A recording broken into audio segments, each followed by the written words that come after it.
함께 말씀을 좀 나누겠습니다. 말씀 충만하십시오. 성령 충만하시기 바랍니다. 저는 오늘부터 요셉 공동체를 담당하게 된 최영민 목사라고 합니다. 사실 2001년부터 2003년도까지 경제경영협의체, 예배찬양협의체에서 청년으로 활동했던 청년이었습니다. 제가 이렇게 목회자로 요셉 공동체로 오게 될 줄 몰랐습니다. 친정으로 돌아왔습니다. 할렐루야. 아마 그때 제가 활동했을 때 함께 활동했던 분들도 아마 계실 수 있을 거라 생각하는데 잘 봐주시고 잘 부탁드립니다. 혹시 보시면 너무 이렇게 싸늘하게 바라보지 마시고 정겹게 따뜻하게 맞아주시면 제가 요셉 공동체 13년 만에 왔기 때문에 적응하는 데 시간이 좀 걸릴 것 같아요. 잘 환영해 주시고 좀 기도해 주시면 요셉 공동체에서 주님이 허락하신 일들 잘 섬길 수 있는 종으로 섬기게 될 거라고 생각합니다. 다시 한번 잘 부탁드립니다.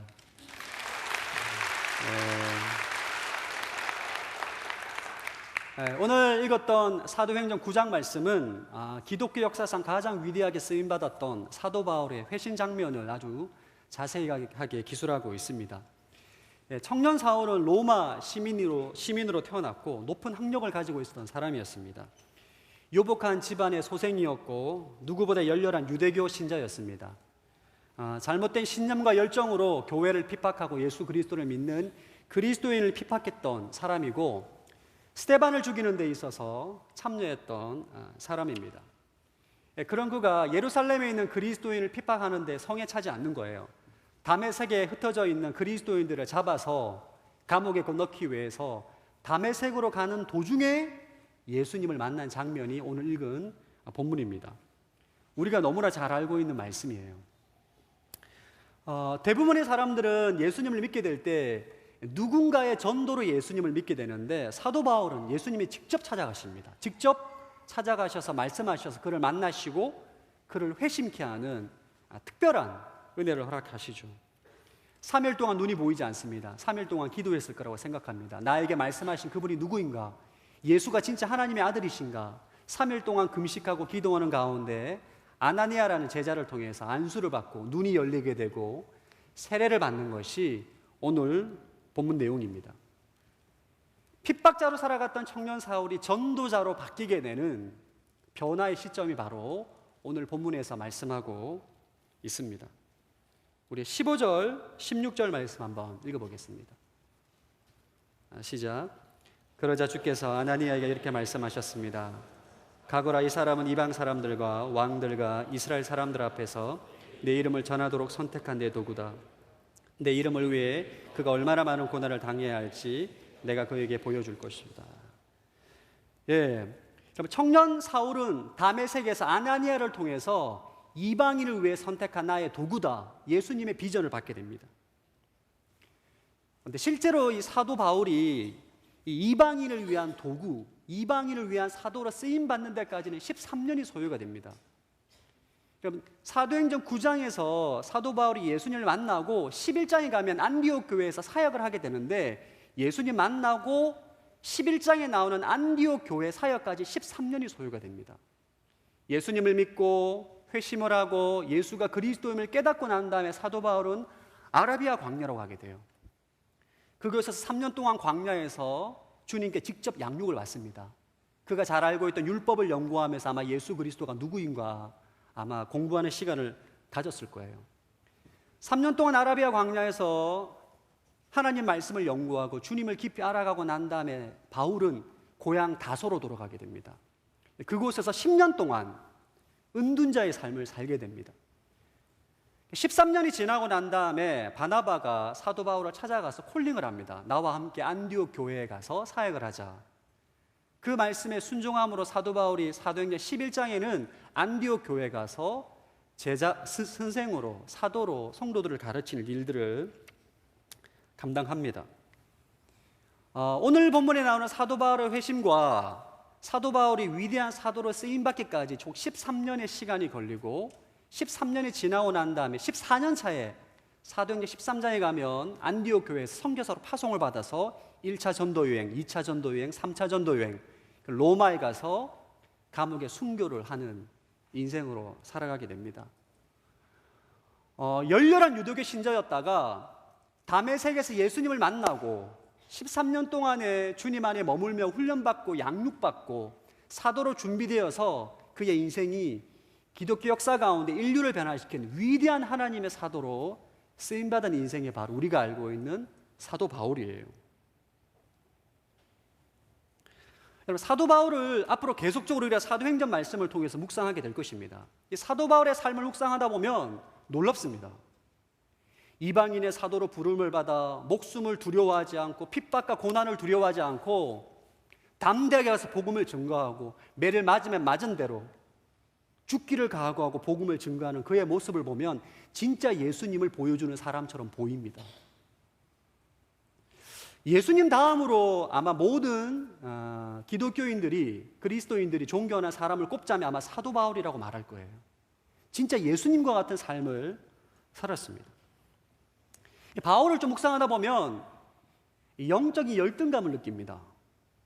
어떻게 해서 이런 삶을 살아갈 수가 있나? 도대체 그는 무엇을 먹고 살기에, 무엇을 입고 살기에, 무슨 생각을 하고 살기에 그런 위대한 삶을 살았는가? 라는 질문을 하게 됩니다. 왜냐하면 오늘날 우리 교회 현실이 그렇지 않기 때문이에요. 오늘날 우리 교회에, 우리 주위의 그리스도인들을 보면 사도 바울과 같은 삶을 사는 인생보다는 정반대의 삶을 사는 사람들이 훨씬 더 많습니다. 저는 목회를 하기 전에 5년 동안 직장 생활을 했는데 직장 생활에서 뭐 술 문화라든지 회식 문화 가운데 저를 힘들게 하는 사람은 세상 사람들이 아니에요, 여러분. 오히려 집사님이 저를 힘들게 합니다. 너만 거룩하냐?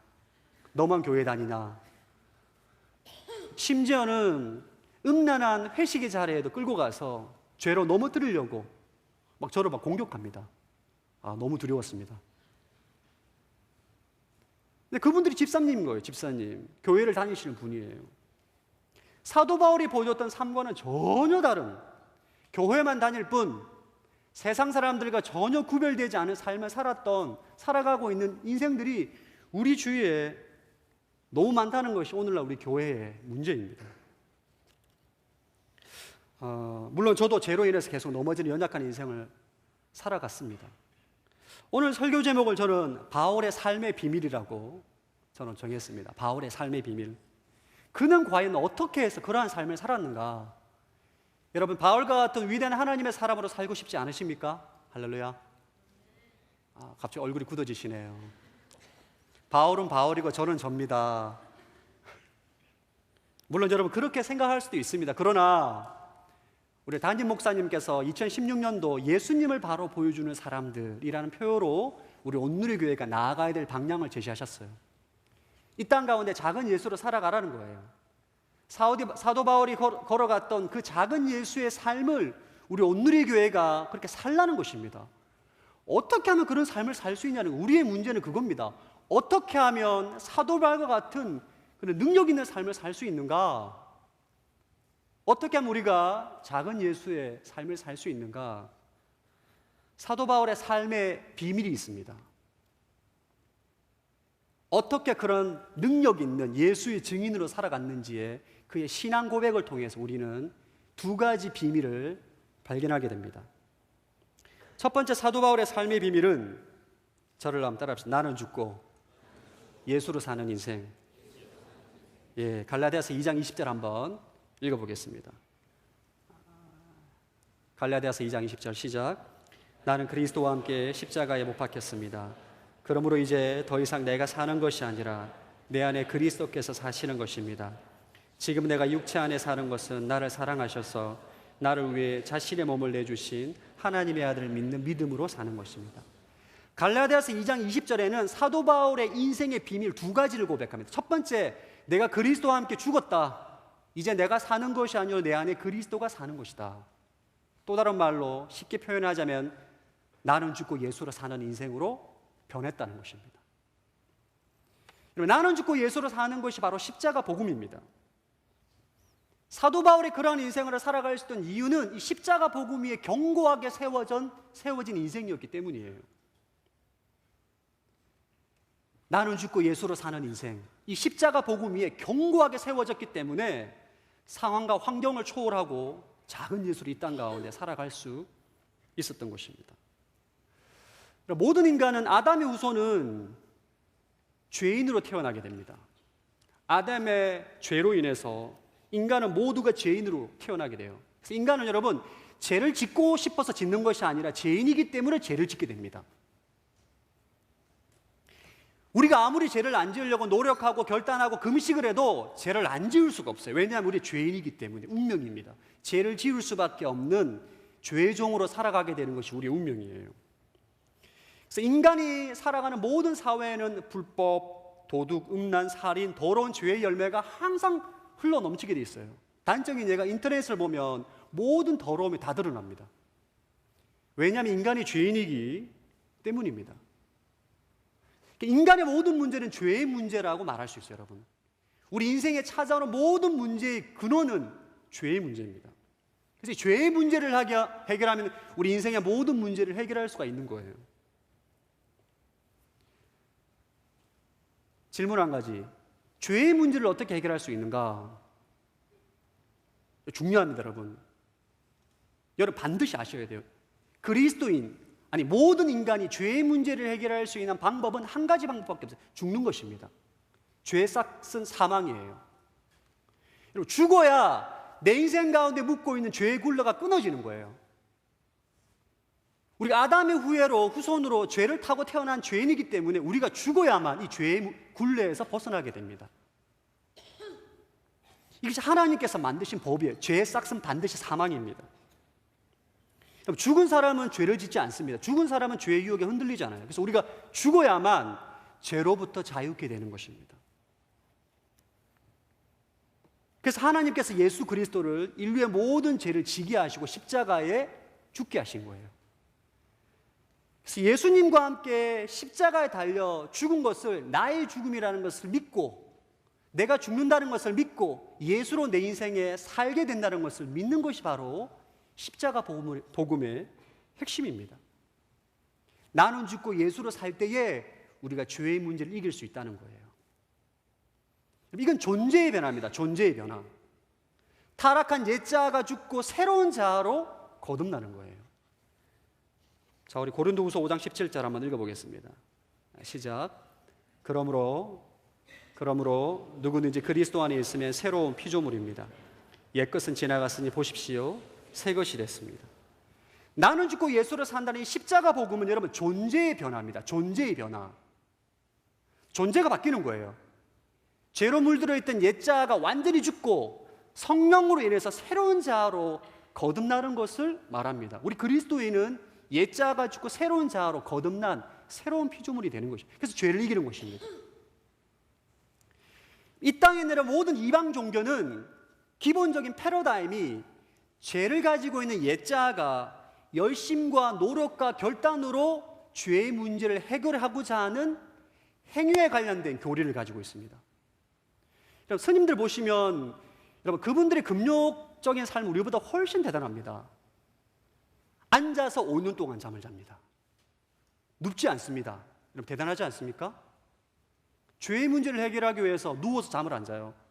심지어는 내면 가운데 있는 육체의 정욕을 해결하기 위해서 한 달 동안 잠을 아예 안 잡니다. 심지어는 산속에 집을 짓고 그곳에 삽니다. 세상의 유혹으로부터 타락하지 않으려고. 근데 문제는 그렇게 한다고 해서 죄를 짓지 않느냐? 그렇지 않아요. 산속에서 그들만의 리그에서 또 죄를 짓습니다. 존재가 바뀌어야 돼요. 이 죄의 문제를 해결하기 위해서는 존재가 바뀌어야 됩니다. 우리의 옛자가 죽어야 돼요. 할렐루야. 죽어야 된다고 하니까 굉장히 얼굴이 굳어지시네요.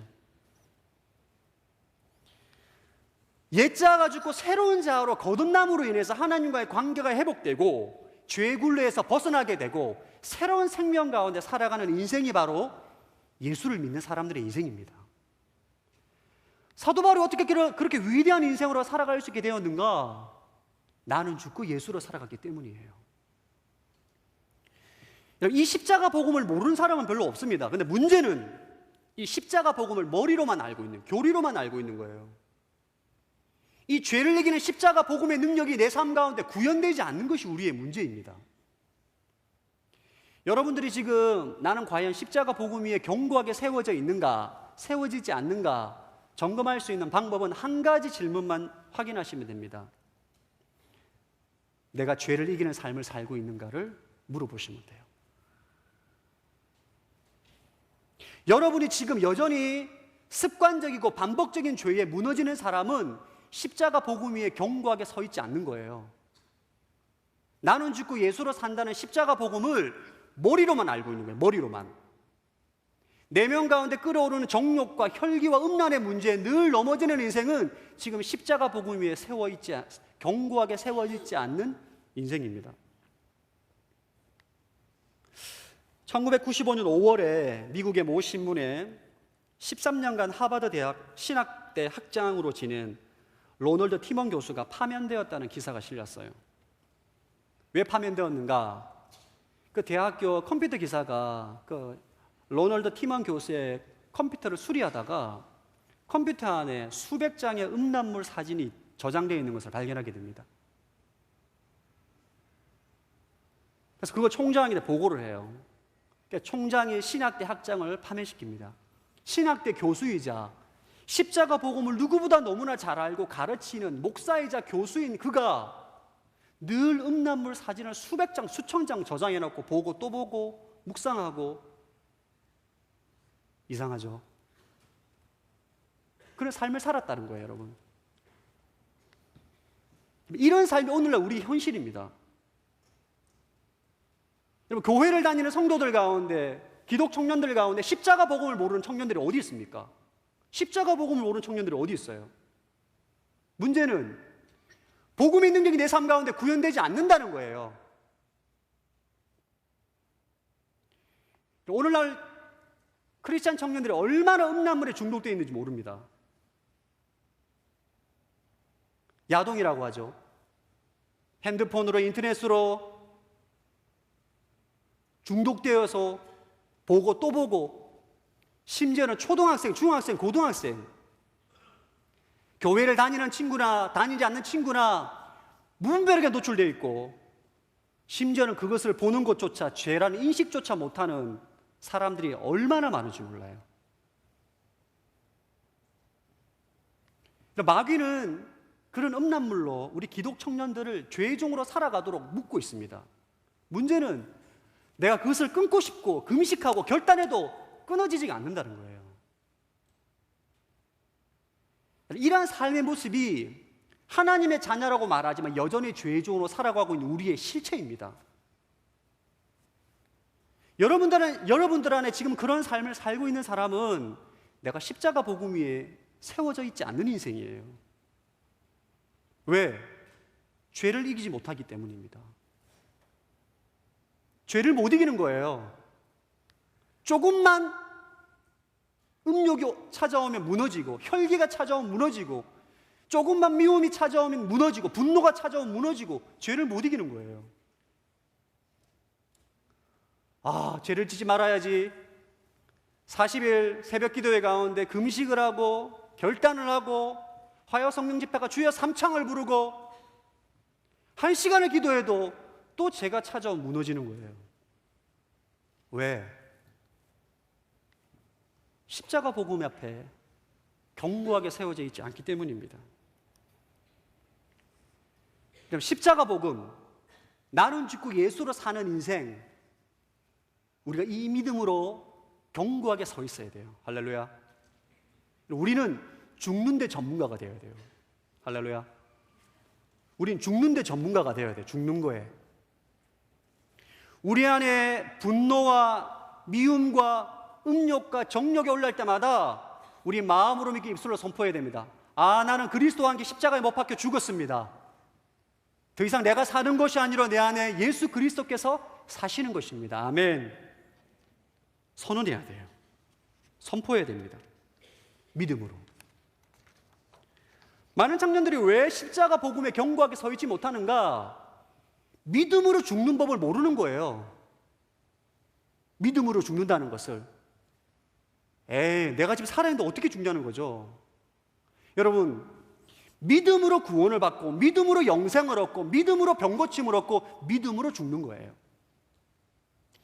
예수님께 사복음서에 나오는 수많은 병자들과 기적과 치유를 일으키고 난 다음에 하시는 말씀이 내 믿음이 너를 구원하였다.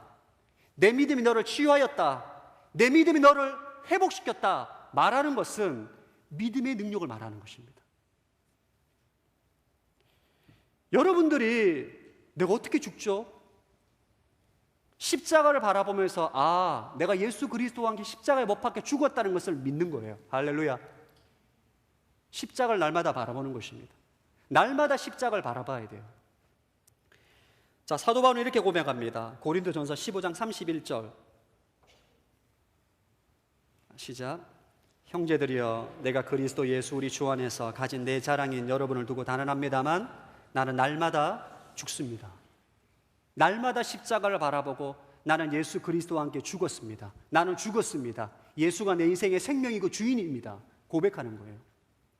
예수님은 이 나는 죽고 예수로 산다는 이 표현을 다른 표현으로 합니다. 자기 부인. 나를 따라오르는 사람은 날마다 자기를 부인하고 자기 십자가를 지고 나를 따라오라. 자, 한번 오른손을 가슴에 대고 저를 따라하겠습니다. 나는 너무 약해요, 여러분. 자, 크게 아시겠죠? 나는 예수와 함께 죽었습니다. 이제 예수가 나의 생명이요 나의 주인입니다. 아멘. 여러분 가운데 죄의 유혹에 찾아올 때마다 날마다 이것을 마음으로 믿고 입술로 선포하는 거예요. 여러분이 예수의 생명을 경험하지 못하는 이유는 안 죽기 때문이에요. 안 죽기 때문에. 여러분 안에 옛자아가 있고 성령님으로는 새로운 자아가 있는데 옛자아가 죽어야만 예수의 생명인 성령의 생명을, 능력을 경험하는 거예요. 어떻게 죽느냐? 믿음으로 죽는, 믿음으로. 십자가를 생각하고 내 안에 끓어오르는 정욕과 죄의 유혹이 있을 때마다 마음으로 믿고 입술로 고백해야 돼요. 아멘. 그럴 때에 죄를 이기는 능력을 갖게 되는 거예요. 이번 주에 저희 대학 청년부 파트 교육자를 뽑기 위해서 면접을 봤어요. 한 7분의 전도사님 면접을 봤는데 어떤 면접을 보면서 이런 질문을 던졌습니다. 자신의 성품에 대해서 얘기해봐라. 그래서 순차적으로 저는 정직합니다. 저는 급합니다. 저는 좀 참을성이 약합니다. 자신의 장점과 단점을 막 얘기하는데 마지막 부분 정말 충격적인 발언을 했어요. 저는 깜짝 놀랐습니다. 저는 예수 그리스도와 함께 죽었기 때문에 저희 예성품은 없습니다. 저희 성품은 굳이 말하라면 예수님의 성품이겠죠? 제가 진짜 충격받았어요. 십자가 복음 위에 견고하게 세워져 있는 사람이구나.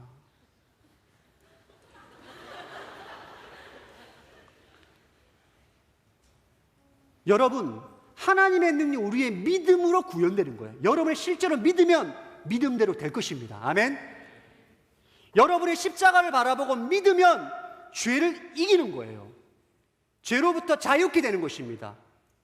죄의 능력 가운데 벗어나서 죄를 이기는 새 생명 가운데 살아가는 인생이 되는 거예요. 사도 바울의 인생이 그런 겁니다. 사도 바울의 삶의 비밀이 바로 그것이에요. 이거는 여러분 결단과 노력과 열심의 문제가 아닙니다. 믿음의 문제입니다. 내가 죽었다는 것을 믿는 거예요. 여러분, 이 십자가 복음의 진리를 듣고 나면 가슴이 뜨거워집니다. 마음이 흥분돼요. 그렇지, 내가 죽었지. 내가 죽었지. 근데 막상 살아가다 보면 죽었다라고 믿고 고백하는데 또 죄의 유혹으로 넘어지는 자기 자신을 발견하게 돼요. 여전히 내 몸에는 올라오는 혈기와 음란과 거짓말과 시기와 질투와 이 중독 현상 때문에 내가 죽지 않은 것이라고 생각되어집니다. 이상하다. 내 옛자가 죽었다는데 왜 나는 아직 살아있나? 나는 왜 이렇게 자아가 강한가? 십자가 못 박으면 또 뽑고 나오고 박으면 또 뽑고 나오고 이 반복되는 것처럼 보여집니다. 이런 상황에 두 가지 선택을 하게 됩니다. 첫 번째는 상황에 반응하는 인생이에요. 문제의 상황에 보고 십자가 복음으로 나는 죽었습니다. 그리스도가 내 인생의 주인이고 생명입니다. 고백했음에도 불구하고 또 연약한 음란의 문제로 넘어질 때마다 내가 죽을 리가 있나? 30년 동안 죄의 종으로 살아왔는데 목사님 설교 말씀 듣고 마음이 뜨거워져서 믿음으로 선포했는데 30년 동안 살아왔던 죄의 종을 내가 어떻게 이기나? 죄의 굴레에서 어떻게 벗어나나? 상황에 그냥 반응합니다. 금방 낙심하고 좌절하고 난 안 돼. 사도 바울은 내 인생에 사도 바울은 무슨 상관이 있냐? 그러면서 뭐라고 믿냐 하면 절대 죄를 이길 수 없는 거짓 복음을 증거하고 다닙니다. 최 목사가 십자가 복음을 막 선포하고 나는 죽고 예수로 살아야 된다 말하면 옆에 있는 친구에게 야, 내 다 해봤어. 안 돼. 해봤어. 안 돼. 거짓 복음 증거자로 살아가게 돼요. 안 믿는 거예요. 한 번 실패하고, 두 번 실패하고, 세 번 실패하고, 네 번 실패하고, 10번 실패하고, 20번 실패하고, 30번 실패해도 안 믿는 거예요. 안 된다는 거예요. 또 다른 반응이 있습니다. 저를 따라 진리에 반응하는 인생. 예. 하나님 말씀하셨으면 믿는 거예요. 사도 바울이 고백했던 갈라디아서 2장 20절 말씀, 내가 그리스도와 함께 십자가에 못 박혀 죽었고 그리스도가 내 인생의 주인이고 생명입니다. 그걸 믿는 거예요. 죄로 인해 또 넘어져도 넘어졌구나. 20번 넘어지면 21번째 회개하고 또 진리에 반응하는 것입니다. 여러분 똑같은 죄 몇 번 지을 것 같아요? 여러분 제 말대로 한번 해보십시오. 저는 해봤어요. 여러분을 괴롭히는 반복적으로 행하는 죄를 지을 때마다 수침에 날짜를 적으시고 죄를 기록하십시오. 그리고 그 밑에 나는 예수와 함께 죽었습니다. 예수 그리스도가 내 인생의 주인이고 생명입니다. 고백하고 회개하고 기도하는 거예요. 또 죄를 지었다. 또 적어요. 몇 번 할 것 같아요? 30번 할 것 같아요, 여러분? 30번 못합니다. 나중에 죄가 싫어지는 거예요. 그러면 게임 끝. 마귀는 여러분이 십자가 복음 위에 견고하게 세워지는 것을 너무너무 두려워합니다. 왜냐하면 사도 바울의 한 사람을 통해서 열방을 변했기 때문이에요. 여러분이 한 사람이 변하면 여러분의 가정과 직장과 우리 요셉이 변하게 됩니다. 할렐루야. 엄청난 능력이 나타나기 때문에 마귀는 끊임없이 여러분의 육신을 충동합니다. 혈기, 음란, 분노, 미움, 시기, 질투, 두려움, 염려, 걱정. 넘어질 때마다 문제의 상황에 반응하지 마시고 진리에 반응하시기를 축복합니다. 민수기 21장에 보면 이스라엘 백성들이 하나님께 원망하고 불평하는 장면이 나옵니다. 그때 하나님께서 독사를 보냅니다. 독사에 몰려서 광야에 죽게 생겼어요. 백성들이 회개하고 주님께 잘못했다고 용서를 구합니다. 그때 하나님께서 모세에게 놋뱀을 만들라고 하고 나무에다가 놋뱀을 달아서 누구든지 놋뱀을 보는 사람은 뱀의 독으로부터 살게 될 것이다. 실제로 그것을 믿고 본 사람은 살았어요. 안 본 사람은 죽었습니다. 모세의 놋뱀은 이 십자가를 미리 보여주는 것입니다. 여러분 안에 올라오는 죄의 유혹이 있을 때마다, 육체의 소욕이 있을 때마다 십자가를 생각하고 바라보고 나는 그리스도와 함께 죽었습니다. 할렐루야. 그게 죄를 이기는 방법이에요. 믿음으로. 여러분 100번 넘어지면 101번째 십자가를 바라보십시오. 그래서 처음부터 나는 1000번 넘어질 거 생각하고 하세요. 그냥 죄를 이기는지 못 이기는지. 여러분 제가 이걸 해봤기 때문에 여러분에게 설교하지 않겠어요? 할렐루야. 경험했기 때문에 설교하지 않겠어요? 저는 2016년도 안에 여러분이 우리 요셉 공동체 모든 청년들이 십자가 복음 위에 견고하게 세워지는 인생이 되기를 축복합니다. 상황에 반응하지 마시고 진리에 반응하시고 십자가에 반응하시고 말씀에 반응하세요. 아 목사님 저 또 넘어졌어요. 자꾸 문제를 바라보고 죄책감 가운데 정죄감 가운데 반응하지 마시고 진리에 반응하십시오. 우리 로마서 6장 6절에서 7절 말씀 한번 읽어보겠습니다. 로마서 6장 6절에서 7절 시작. 우리 옛사람이 십자가에 못 박힌 것은 죄의 몸이 멸해져 우리가 더 이상 죄의 종이 되지 않게 하려는 것을 압니다. 이는 죽은 사람이 이미 죄에서 벗어났기 때문입니다. 십자가에 못 박혀서 죄의 몸이 멸해졌다, 죽었다, 끝났다. 우리 새로운 존재가 되었다. 이 진리를 붙잡게 되길 축복합니다. 여러분 십자가 복음에 견고하게 붙잡혀 있는 인생은 죄를 지어도 금방 일어납니다. 주님 앞에 미안하다고 회개하고 금방 일어나요. 사람은 실수할 수 있습니다. 또 죄로 넘어질 수 있어요. 그러나 십자가 복음 위에 견고하게 세워져 있는 인생은 궁극적으로 죄를 이기게 되어 있어요. 저는 2016년도 요셉 공동체가 십자가 복음 위에 견고하게 세워지는 공동체 되기를 위해서 기도하고 있습니다. 오기 전부터 제 기도 제목이 이거예요. 주님, 요셉 공동체가 십자가 예수 그리스도의 복음 위에 견고하게 세워지게 해주십시오. 죄를 이기는 인생이 되게 하시고 상황과 환경에 반응하는 인생이 아니라 진리에 반응하는 인생이 되게 해주십시오. 여러분들 그러한 한 해가 되기를 축복합니다. 바울의 삶의 비밀 두 번째는 예수님의 주인 되심을 인정하는 삶이에요. 자, 갈라디아서 2장 20절 다시 읽어보겠습니다. 갈라디아서 2장 20절 시작. 나는 그리스도와 함께 십자가에 못 박혔습니다. 그러므로 이제 더 이상 내가 사는 것이 아니라 내 안에 그리스도께서 사시는 것입니다. 지금 내가 육체 안에 사는 것은 나를 사랑하셔서 나를 위해 자신의 몸을 내주신 하나님의 아들을 믿는 믿음으로 사는 것입니다. 어떻게 산다고요? 하나님의 아들을 믿는 믿음으로 사는 거예요. 믿음으로. 나는 죽고 예수로 사는 십자가 복음 위에 견고하게 세워져 있는 인생은 하나님의 아들, 내 안에 계신 예수 그리스도를 믿는 믿음으로 사는 것입니다.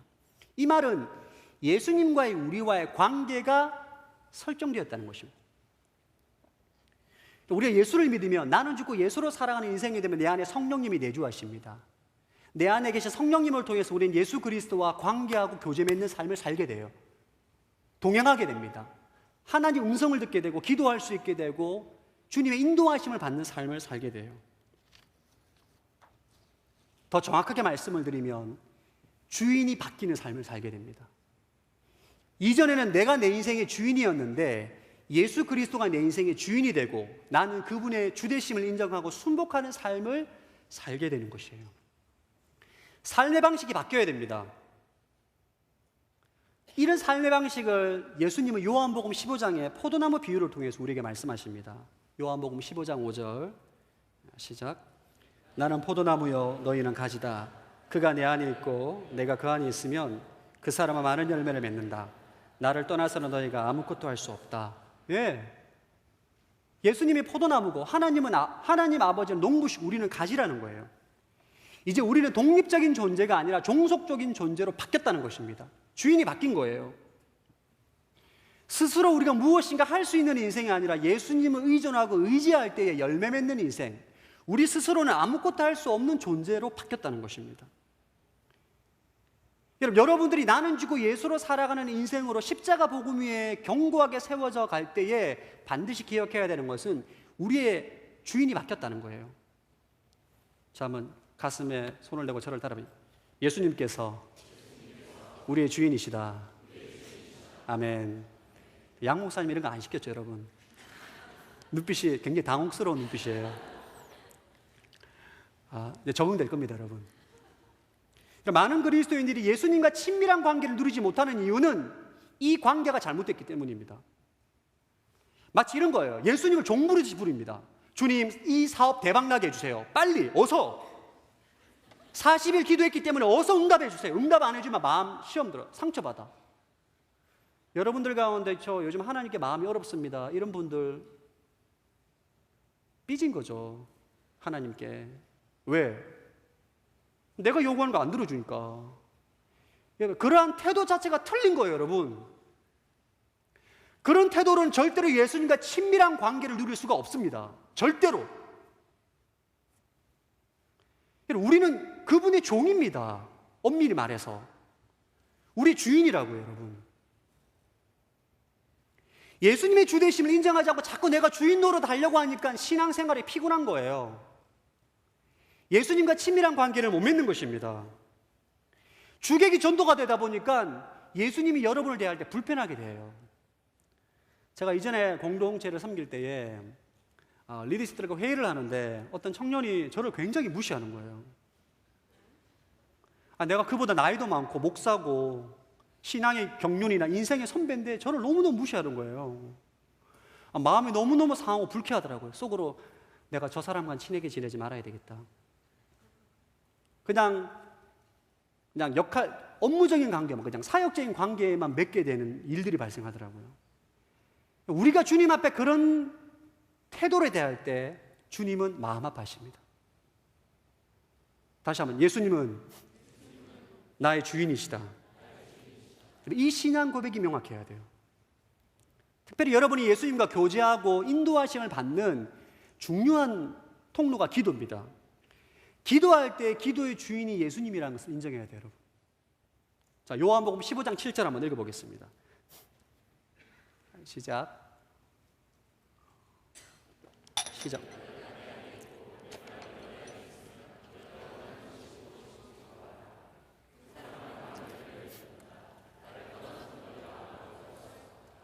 예, 이 구절을 읽으면 우리 담임 목사님도 이번 성공 영십 때 말씀하셨는데 꼭 무엇이든지 구하라 그러면 그대로 이루어질 것이다에 초점을 가집니다.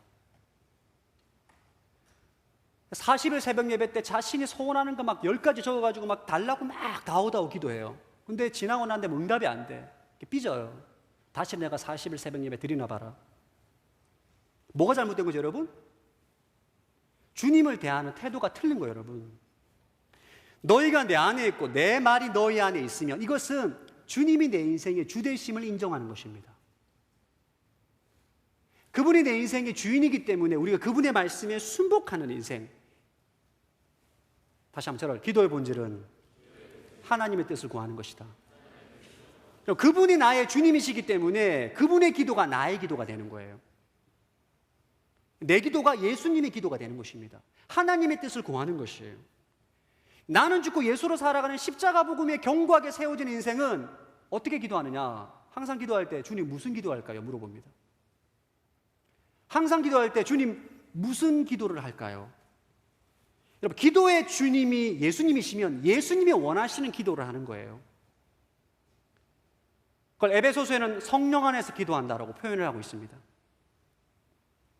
무슨 기도를 하든 무슨 간구를 하든 항상 성령 안에서 주님의 뜻을 구하는 것입니다. 이것이 기도예요. 그게 기도의 본질입니다. 여러분, 그렇게 기도를 바꿔보십시오. 기도가 즐겁습니다. 응답이 바로바로 됩니다. 저는 예수님을 24살 때 사도 바울처럼 만나서 회심했어요. 전혀 예수님을 모르는 인생이 저희 가정의 질병으로 인해서 예수님을 만나고 극적으로 제 삶이 변했습니다. 전 여러분 예수님을 믿자마자 그 다음 날부터 새벽 예배를 다니 지금까지 새벽 예배를 가고 있습니다. 할렐루야. 자랑이라 좀 이상한 것 같은데. 근데 문제는 처음에는 기도하면서 너무너무 즐거웠어요. 주님과 교제한 응답을 바로바로 해주시니까. 근데 이상하게 어느 순간부터 기도를 하면 할수록 마음이 더 어려운 거예요. 응답이 안 돼. 내가 어떻게 기도했는가? 나 기도할 때 일단 20분 기도 리스트, 30분 기도 리스트, 1시간 기도 리스트가 있습니다. 나의 소원함, 나의 개인 기도 한 10분 쫙 하고, 가족들 한 20분 쫙 하고, 일가 친척들 한 30분 쫙 하고, 맨 마지막에 좀 미안하니까 주님 열방을 위해서, 선교사님을 위해서 한 5분 정도 기도하는 거예요. 늘 동일한 패턴으로 항상 기도하면 무한반복 앵무새처럼 주님 이런 자매가 좋고 이런 직장이 좋고 무한반복 강청 구하라 찾으라 문을 두드리라 아멘 믿습니다. 막 기도해요. 주에 삼창하고 응답이 안 돼. 제 인생의 가장 흑암의 시절은 직장생활 5년 동안입니다. 저는 사업가가 되는 게 꿈이었어요. 주님이 11조 10억을 하게 해주십시오. 돈 엄청나게 많은 버는 장로가 되고 싶습니다. 제가 회사에 가면 그 회사가 망해요. 이상하게 월급이 안 나와. 잘 진행하던 프로젝트가 갑자기 망가져요. 막 이상해. 저는 화요성령 집회 와서 주여 삼창 기도하고 새벽마다 가서 1시간 동안 부르짖는데도 더 꼬여요.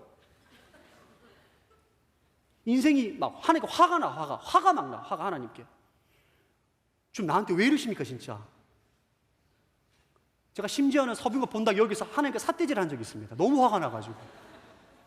내가 주님을 위해서 봉사를 얼마나 했는데, 얼마나 기도를 많이 했는데, 내가 주님을 위해서 순장이며 MC며 대표 MC를 3년 역임했습니다. 여러분 JV에서 제가 제 자랑을 막 쏟아내는 거예요. 내 기도 응답 왜 안 해주시냐고.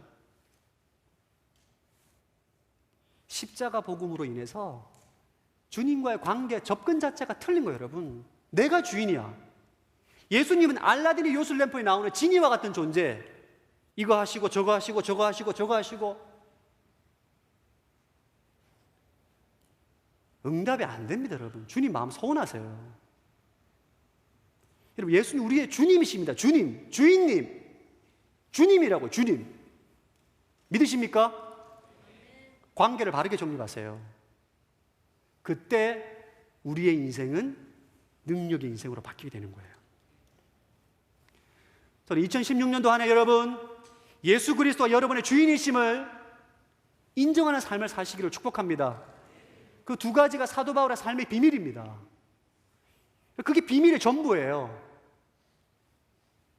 내가 그리스도와 함께 죽고 예수로 살고 하나님을 내 인생의 주인으로 믿고 인정하고 순복하고 순종하는 삶을 살았다. 사도 바울은 여러분 그거밖에 한 게 없어요. 그거밖에. 열매가 어마어마하게 맺힌 거예요. 누가 한 거예요, 그거를? 사도 바울이 한 겁니까? 주님이 하신 것입니까? 주님이 한 거예요, 여러분. 십자가 복음 위에 견고하게 세워져 있고 나는 죽고 예수로 사는 것이 견고하게 고백하는 인생과 예수 그리스도가 내 인생의 주인이라고 날마다 고백하는 인생은 이런 고백을 할 수밖에 없어요. 주님이 하셨습니다. 나는 한 게 없어요, 한 게. 내가 죽었는데 내가 뭘 해요? 내가 죽었는데.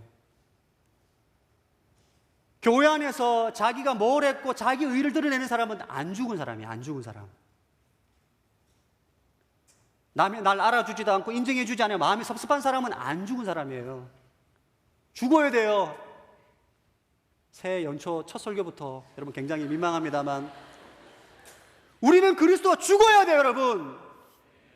그게 승리의 비결입니다. 안 죽으면 못 이겨요. 한 가지 비유를 하고 여러분 말씀을 마무리하겠습니다. 어릴 때 부모님을 잃고 고아원에 입양된 아이가 있다고 가정을 합시다. 먹을 게 없어서 음식을 훔쳐먹고 돈이 없어 친구를 때려서 돈을 뺏고 학교 가고 싶으면 가고 가기 싫으면 안 가고 완전히 엉망으로 사는 아이가 부잣집 엄청나게 좋은 아버지 아들 입양이 된 거예요. 엄청나게 넓은 집에 아버지의 모든 재산이 다 나의 재산으로 상속을 받을 사람입니다. 이 아이가 이것을 안 믿으면 여전히 그 부잣집에 가서도 부엌에 있는 음식을 훔쳐먹고 친구를 때려서 돈을 뺏고 자기 마음대로 산다고 생각해 보십시오. 아버지가 얼마나 슬퍼하겠어요, 여러분. 빨리 삶의 방식을 바꿔야 돼요, 여러분. 그 아이는. 그래야만 아버지 안에 있는 모든 부유함을 누릴 수가 있습니다. 우리는 십자가 복음에 세워진 그리스도인은 빨리 삶의 방식을 바꿔야 돼요. 할렐루야. 날마다 죽는 삶의 방식으로 바꿔야 돼요. 예수 그리스도가 내 인생의 주 되시면 날마다 고백하고 믿고 순종하는 삶으로 바꿔야 돼요. 그러면 여러분이 열매 맺는 인생으로 살아가게 되는 것입니다. 여러분은 그냥 날마다 죄의 유혹이 올라올 때마다 욕정이 올라올 때마다 십자가를 바라보고 나는 죽었습니다. 주님께서 내 인생의 주인이시고 생명이십니다. 고백하고 주님 인도하심에 따라 순종하고 순복하는 삶을 살아갔는데 살고 보니까 어마어마한 열매가 맺혀져 있는 것을 경험하게 되는 거예요. 그것이 사도 바울의 비밀이고 오늘 사도행전 9장에 나오는 위대한 사도 바울의 탄생의 비밀입니다. 우리 요셉 공동체가 그러한 공동체로 2016년도 한 해